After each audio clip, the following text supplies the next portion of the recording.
CompTIA Tech Plus Complete Training Course. Exam Objective 2.5 Compare and contrast common types of input and output device interfaces. Lightning.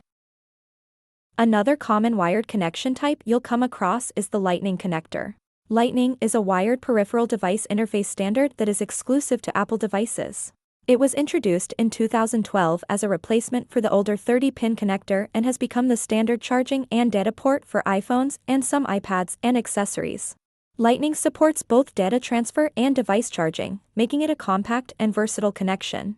It's a sleek, slim connector that can be used for everyday tasks like syncing music, backing up photos, or transferring files from an iPhone to a computer. One of the most convenient features of Lightning is that it's reversible. That means you can plug it in with either side facing up, no fumbling or flipping the cable around.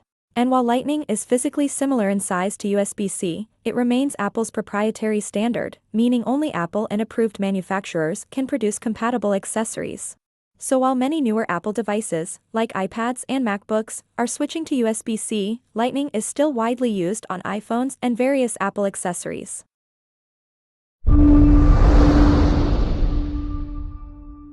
Thank you for watching. Subscribe for more great content.